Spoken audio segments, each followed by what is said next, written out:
Alright, what's up guys? This is Dan from BeAGameCharacter.com, and today we are doing a Q&A session. I'm actually pretty excited about this. We haven't really done one of these I kind of did one back when I did the 30 days of YouTube thing that I did back at like the end of last summer, and that was kind of like, it kind of died out and whatever. That was around the time that I burned out and took a break from the blog too, because I was just doing way too much stuff. But anyway, so here we are, and we got a lot of awesome questions. I want to thank each and every one of you for reaching out to me and firing off some awesome questions. We got all across, Facebook and YouTube and on the forums and Twitter and all over the place. So let's see here. Let's see what we got. I'm going to bring up my questions here. If by any chance, by the way, if there's a question that you have, you missed the Q&A for some reason, and you want to, still get it answered, you can always stop in at the forum and ask a question. I'm always on the forums. I always pop in. If I miss it, people alert me to the fact that I missed a question. They point it out to me anyway, because we got awesome people like that on the forums. So anyway, alright, here we go. Questions up. Let's start with Facebook. Dracul Basarab, I'm hoping I'm pronouncing that right. I'm pretty sure you're also Gilver from the forums. Got a whole bunch of questions here. Why do you think that our movement has become so much more successful than others who try the same broad idea? Would you credit it perhaps to that you offer specific characters that hold more emotional investment, and that you go beyond just physical fitness to guide people to more fully live up to their role model? Yeah, I would say it's definitely that's a part of it. The whole you're not just getting in shape. You're also got skills, tutorials, and psychological breakdowns, getting in the head of whoever it is you're trying to become. And beyond that, I wouldn't say that I'm so much more successful.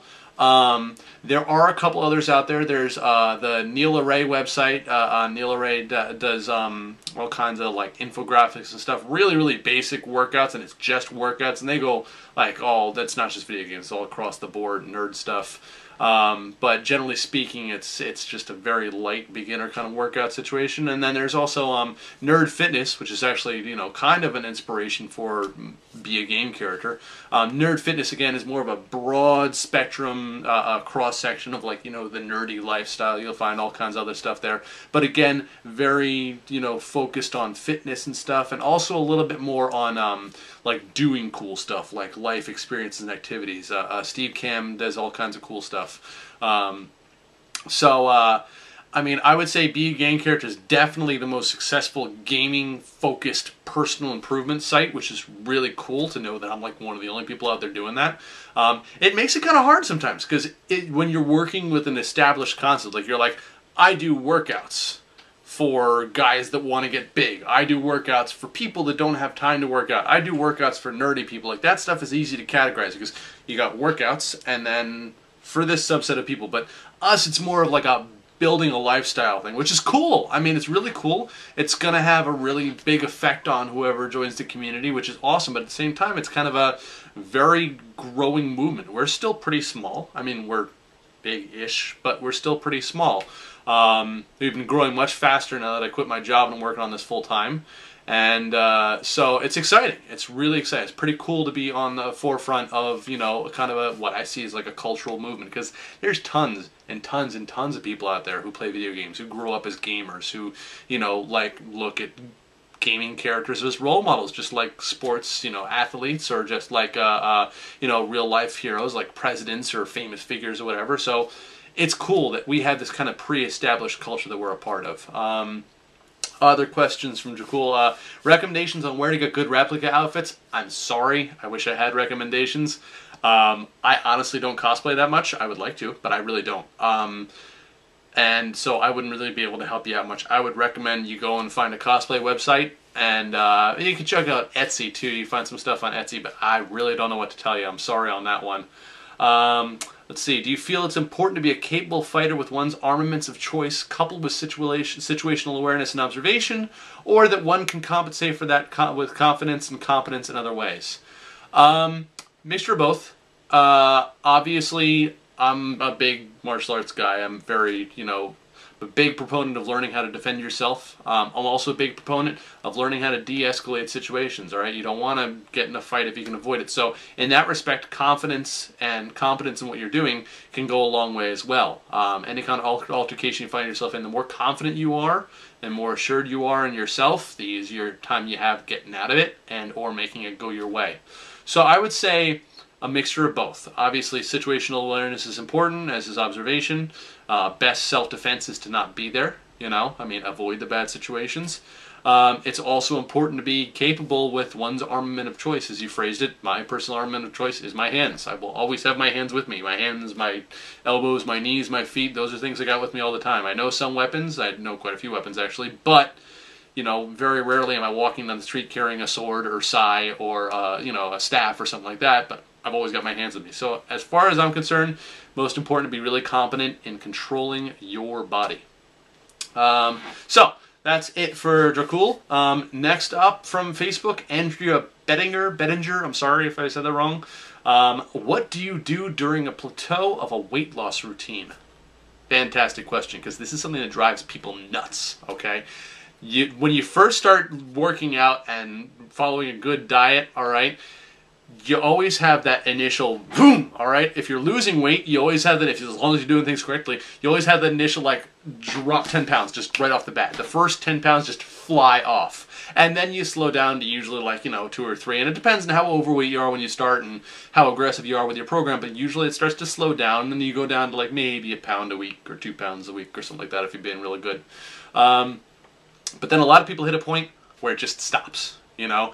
You say you want to lose 60 pounds, you lose 35, and you're like, yeah, this is awesome. And then you continue doing what you were doing, and you stop losing weight. And you're like, ah! It's so frustrating. So here's the deal. Your body is adapting.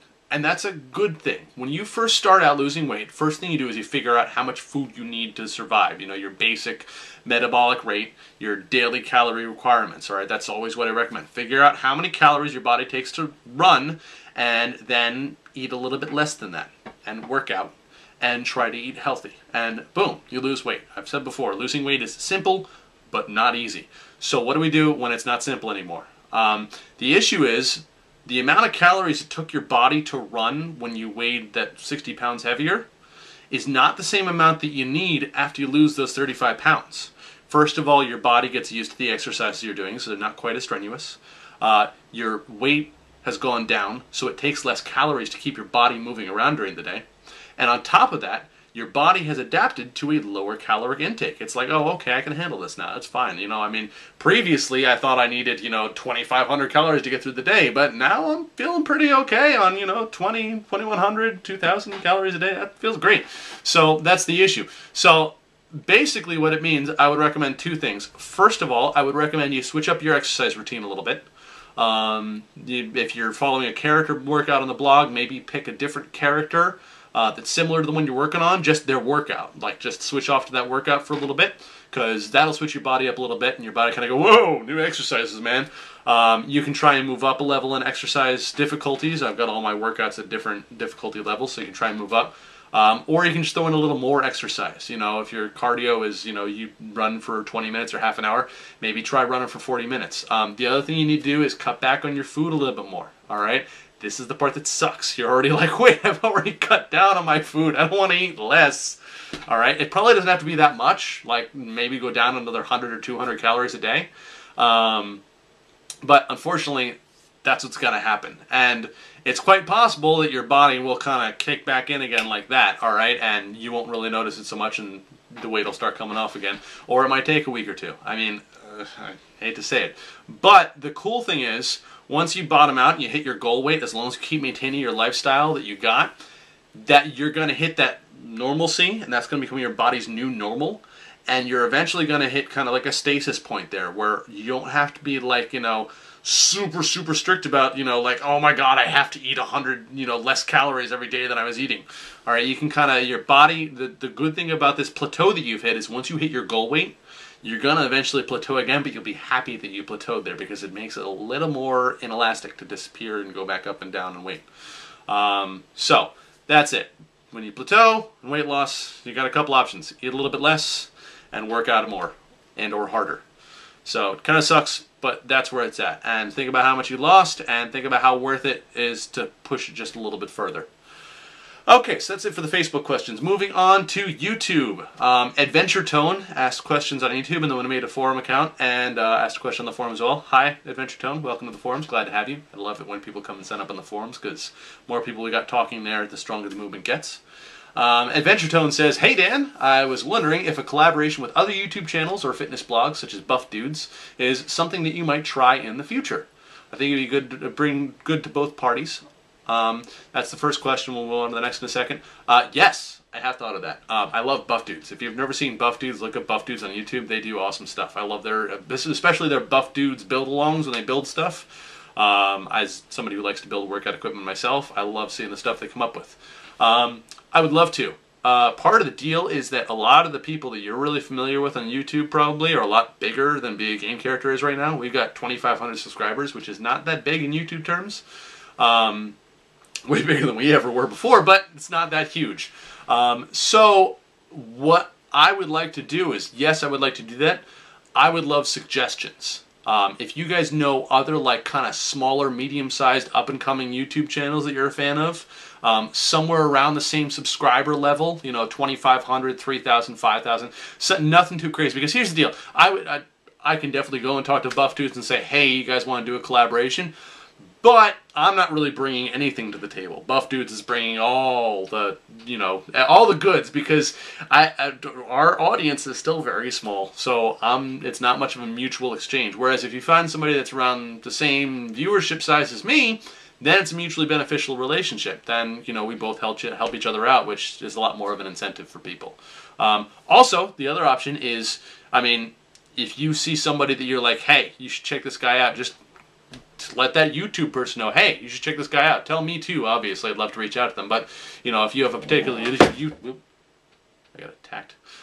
Usually, I mean, if you reach out to a YouTuber, that's the best way to do it. So if you have somebody that you want me to collaborate with, definitely let me know who they are. But also go to them and be like, hey, this guy Dan does this channel, Be a Game Character, and, you know, you guys do this thing, and I think it goes really well together, so you should totally collaborate. Because that'll help too. If their viewers are reaching out to them at the same time that I reach out to them, that's much more of an incentive for them. All right, so that's the first question. Next question from Adventure Tone also is, doing a kickboxing recorded workout like the old Bas Rutten tapes something you might want to try too? I love Bas Rutten. Anyway, yeah, maybe. See, here's the thing is that that's not a bad idea. But YouTube isn't really a great format for that, because those videos are really long, and I realize I make kind of long videos sometimes too.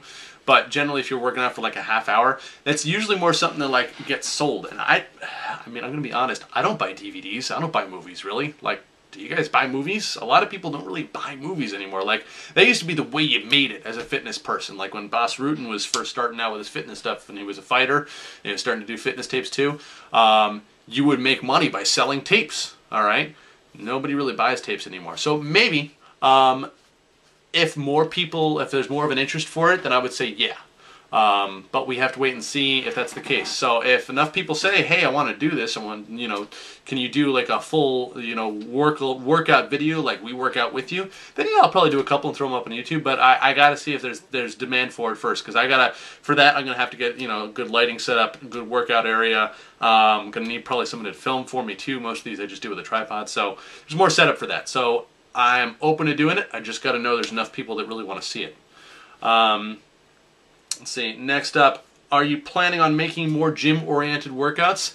Yes, actually. And in How to Be a Game Character, shameless plug time, the book that I'm writing, a lot of the higher level workouts, especially for the tank class, are very gym-oriented. Definitely going to need to either have a really extensive home gym or just be a member at a standard, you know, gym somewhere with weights that you can lift. So yeah, and I mean, the thing is, a lot of the gym-oriented workouts are mostly going to be in the tank or fighter area. So the more of those we do, the more likely you are to come across some more gym-oriented workout. Also, I know you have a martial arts background, but what is your take on MMA? Touche. What is your touche touch on MMA? Whatever. And what is your opinion on the best mix? Mixed martial arts. Okay, first of all, I love MMA. I am probably My favorite fighter right now would be Ronda Rousey. Completely, like, just, I love Ronda. She's amazing. Love watching her fight. She dominates people. Best mixes? There is no best mix, in my opinion. I'm a little biased. I do karate, I do judo. And I've done some other stuff too. I've done, you know, kung fu and a little tai chi and stuff like that. Best mix is something that teaches you how to hit people really hard and something that teaches you how to fight when you're on the ground. Honestly, that's it.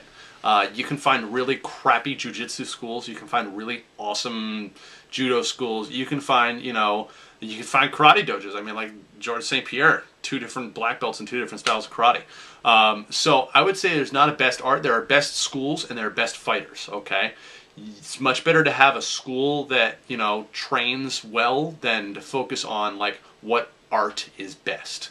So, I mean, and I made a post on how to identify a McDojo. That's usually your best bet to find a decent martial arts school. If you're looking for specifically MMA, again, something to teach you how to hit people, something to teach you how to fight on the ground. I mean, high school wrestling and, you know, go to a boxing gym. Like, that's going to set you up to be a great MMA fighter. Like, you're not going to learn many kicks unless it's a kickboxing gym. But let's be honest, there's plenty of guys that mostly punch. And there's plenty of guys that mostly grapple. So if you learn how to punch really hard and you learn how to wrestle, like, that's it. Like, I mean, that can make a good MMA fighter, provided you train really hard and you got good trainers. Thanks for answering. You're welcome. Thanks for asking. Next up, Colin Braun. Could you cover swimming on your site? There's a lot of gaming potential in there. Yes, there is. I've done swimming. I recommended swimming, I think, for 2 workouts. There was Edward Kenway and who was the other one? Somebody else. Anyway, so swimming workouts, I would love to advocate them, but unfortunately, I don't like trying to do stuff for something that I'm not familiar with. I'm honestly not that familiar with swimming. I swam, like, as a kid, I swam a lot. I learned how to swim. Obviously, not. I swim pretty well, in my opinion. But I don't know much about structuring swimming as a workout. And also, I don't get a chance to swim right now. I don't have a pool membership anywhere, and it's freezing outside, so I'm not going to go jump in a lake. So, I mean, I would like to. I'm going to have to research it more first. But thanks for asking, because now I have a reason to research it more. So, Edward Kenway and... yeah, I don't remember who the other one was. It's out there. Go find it on the blog. It exists. So, swimming, more in the future. I'll get to it. Don't worry. I just got to do some more research. Also, how are you doing? I'm doing great. Okay. Ricardo Munoz, these are from YouTube still. Gaming related. How about making workout based around characters like Ulala from Space Channel 5, the kids from Jet Set Radio, Wii Fit Trainer, or the Vocaloids from the Project Diva series? I got the idea after reading Little Mac posts. Alright, so those are all great suggestions. I will add them to the list. Here's the deal. As people suggest characters more than anything else. That's the most feedback that I get total for the blog, like, period. Like, people suggest characters every single day. There's a thread on the forums, by the way. If you haven't signed up for the forums and you want to suggest a character, go suggest it on the forums. Partially because it helps me keep a nice central list. And also because you can tell me a little bit more about why you want a specific character, which is great. I love to see people's motivations. Helps give me a cool take on the character. And it also helps get me fired up about them. So, yeah, all those are possibilities. Much bigger possibility if you go post on the forums in the character suggestion thread. Kieran M. Sweeney from YouTube says, I have an issue. I work 12-hour nights 3 nights a week, which means it's basically impossible for me to keep a stable sleep routine. Do you have any suggestions that might help me get 7 to 9 hours or as close as possible? Okay. I feel you on this. First of all, good job working hard.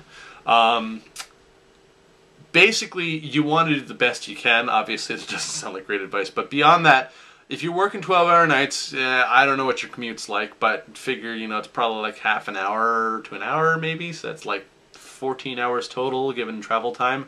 That leaves you with 10 hours left in your day. You still can try and squeeze in 7 to 9 hours. Obviously, be close to the 7-hour range of things.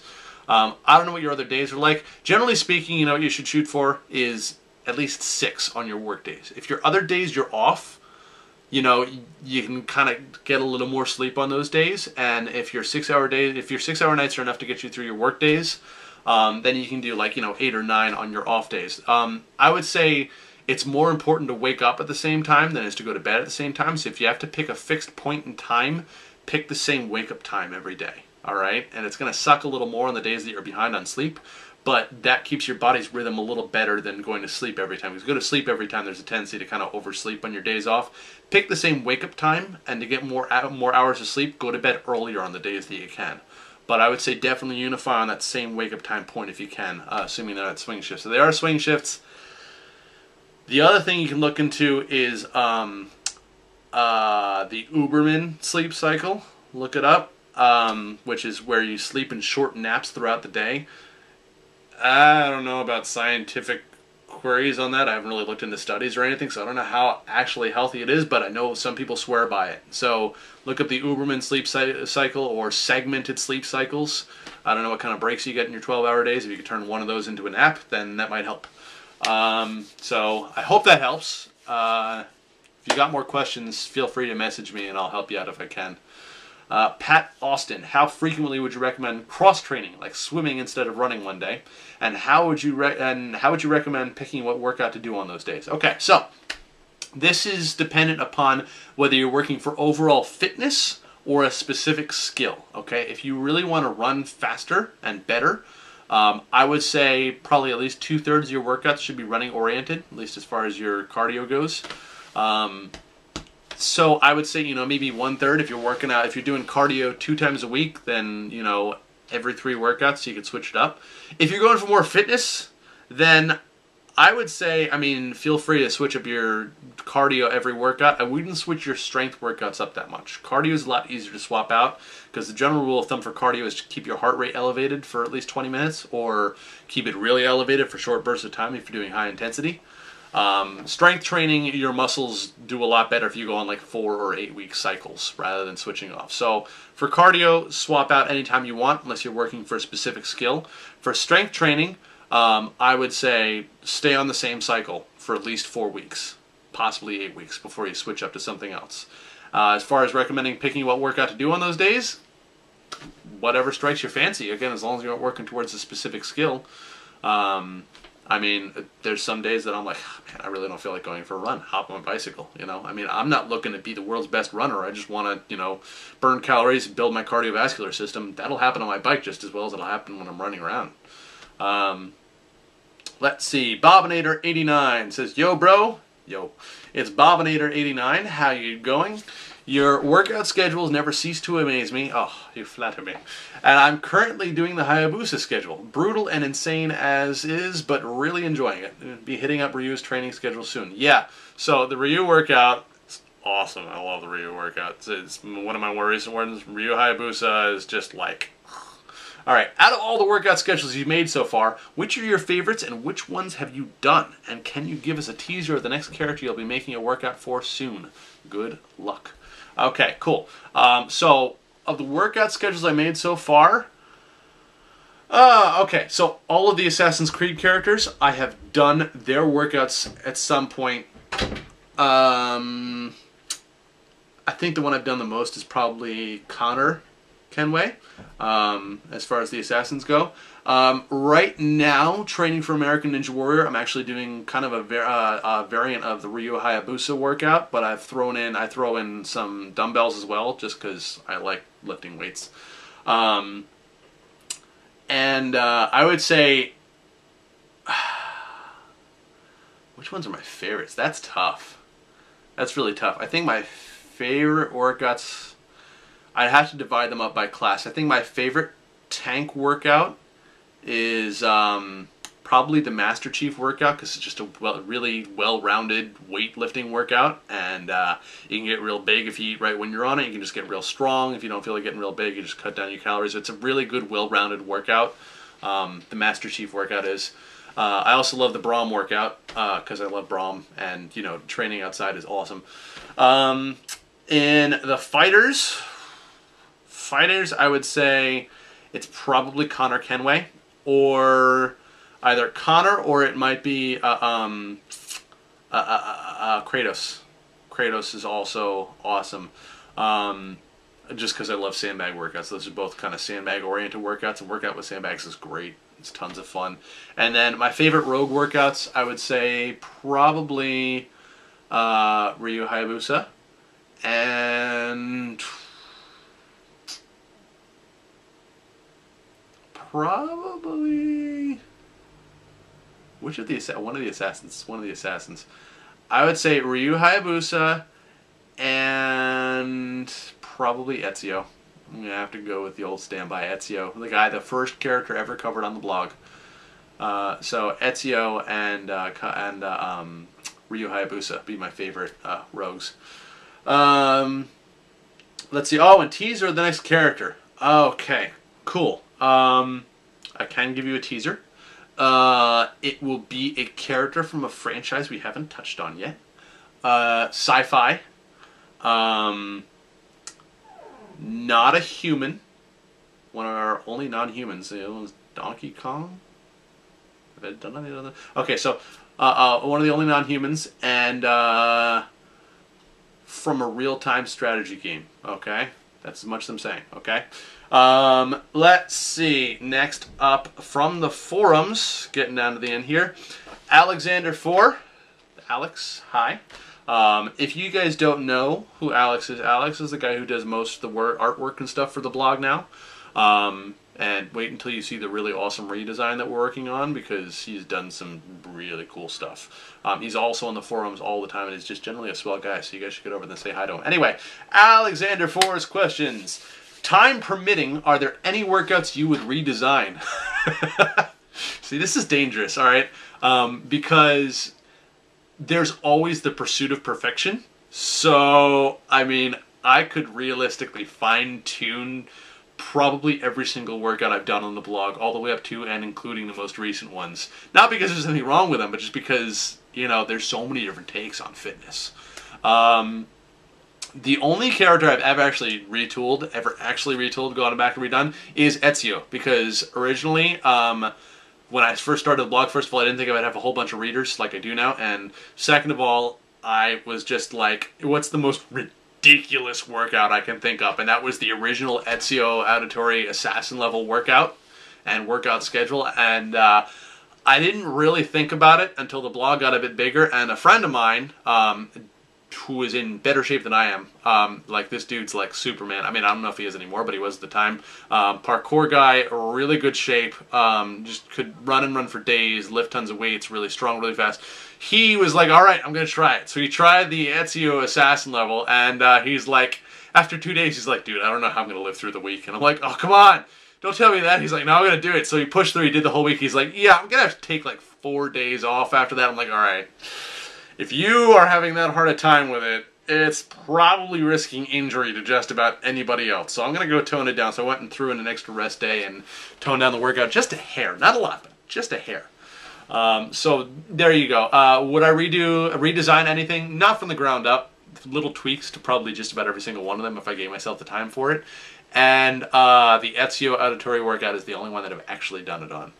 And the second question is, how many bears do you squat? All right, so how many bears do you squat? I wouldn't say all of them. Maybe most of the bears. At least most of the baby bears. So this started a friend of mine who is also on the forums, Steve, known as Barney A. West on the forums, was talking with me. He's a big fitness guy. He's a personal trainer, and he was talking about how I don't care about, how much you can bench. I don't care about, whatever. He said, I care about how much you can squat. I care about how low you can be taken down and still stand back up again. And, it was a motivational thing he did. And I said, you know what? I care about how many bears you can squat. How many bears can you load up on your shoulders and squat? And so that was just kind of this stupid little thing. We were at the diner, I think. And it just kind of grew from there. So now it's like one of my favorite, ridiculous fitness questions is, how many bears do you squat? So, again, my answer, most, probably not all, but most of the bears.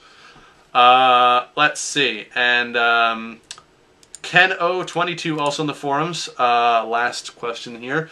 Agree with Alex, whichever revamp some workouts if you had the time. Well, answered that already.